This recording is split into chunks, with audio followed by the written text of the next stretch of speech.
Think you're paying too much in property taxes? Well, if you do and you live in Miami-Dade County, NBC6 investigators have learned you have the best chance in the state of getting those taxes reduced.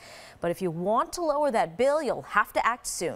And here's Wade down the other end for Dwayne Wade's a superstar on the court, but also a winner here, persuading the Value Adjustment Board, or VAB, the property he paid more than $10 million for had a market value of around $7 million, resulting in more than $110,000 in property tax refunds to Wade. Wade for three. There's your icing. And he's not the only one. I felt terrible.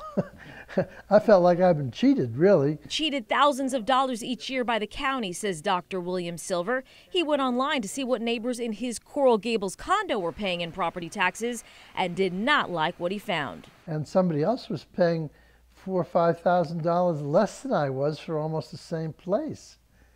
Actually, even for a little bigger place.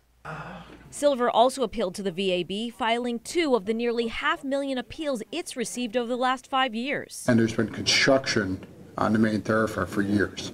At VAB hearings, taxpayers or their representatives plead their cases to special magistrates, arguing their property assessments should be lowered, citing such things as comparable sales or nuisances like smelly neighborhoods or poor street drainage. Here's somebody driving a Jaguar through this. This county school board audit shows the VAB ruled in favor of property owners 45% of the time from 2003 through 2012. In other comparable counties, the VAB ruled in favor of the taxpayer 4 to 13% of the time. We try to be as fair as possible to both sides. Special Magistrate Pedro Alvarez says the audit includes years South Florida real estate was unfairly inflated by the bubble, so the market had to be corrected.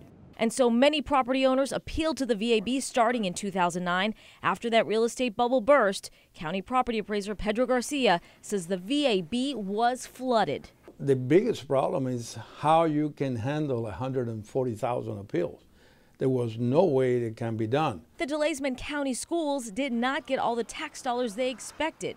So we know that our schools are losing resources because of this. We have less programs. Teacher Carla Hernandez Matz is suing the county along with her union, United Teachers of Dade, arguing the county's failure to adequately fund the VAB is costing schools critical tax dollars. Garcia says the VAB has added more staff and is resolving more cases, including 2 of Silver's appeals. Oh, that was good news. While his refunds of nearly $8,000 are a fraction of Dwayne Wade's, they come in handy nonetheless. We did take a couple of nice cruises, and that was fun. If you want to file an appeal, you'd better hurry. You have to do it by September 18th. It only costs $15. Records show Wade is also appealing his 2013 and 14 bills. Most taxpayers hire agents to represent them in front of the VAB. If you win, that agent generally takes a percentage of the money you get back. NBC6 investigator Sandra Esquivel, NBC6 South Florida. New Point Education manages 11 charter schools in Florida. 4 of them are F-rated schools. 3 of those schools have shut down recently, 2 because they couldn't find a permanent location. The other after a school superintendent recommended their charter not be renewed. But despite that track record, New Point is getting more tax money to open more schools. It's the same. Maria Way has seen it before. I'm absolutely in shock. That means we are not the only family who went through this experience. She and husband John are angry to hear the company that ran their son's now defunct charter school in Sunrise also shut down a school in Tampa, and now it's launching 2 new schools in Bay County in Northwest Florida. Unbelievable. New Point Education partners manage Magnolia Academy for the Arts and Magnolia Middle School.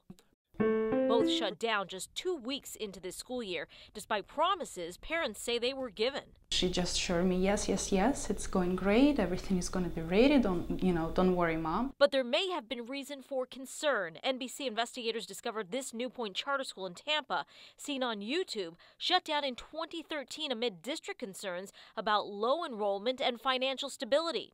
Records also show while 1 New Point school got an A, others struggle academically. 4 get Fs, 1 got a D, and 4 got Cs. And I don't know how they continue to get funding for for opening up charter schools throughout the state. But in Bay County, School Superintendent Bill Husfeldt recommended New Point get millions more in public money for 2 new charter schools. I'm not going to. Thank you, though. Husfeldt would not answer NBC6 investigators' on-camera questions about his actions. Why wouldn't you answer a question as to how the monies are being spent in your school district? The district even sent an armed deputy to separate Husfeldt from us. Mr. Husfeldt, why won't you answer a question as to... I'll talk to her without the camera. But Bay County School Chairman Steve Moss, who was willing to talk, says he was in the dark. As one board member, I did not know that the school failed at Broward County previously. The Florida Department of Education's Adam Miller says it's the district's job to look at a charter school operator's history. Charter schools that are applicants or operators that have a poor track record of either academic or financial performance shouldn't be approved to open new schools. New Point already manages 2 schools in Bay County with C and D grades, but half of New Point's other schools get Fs. And when we went to Sarasota to ask New Point's founder Marcus May why that is, we got this. I'm looking for Marcus May. Are you Mr. May?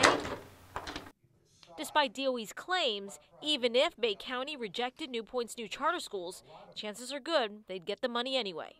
When you do deny it, then they go to the state anyway and whine, and the state says, oh, right, you're good to go. In fact, between 2009 and the last school year, DOE records show it overruled districts' rejections twice as often as it upheld them.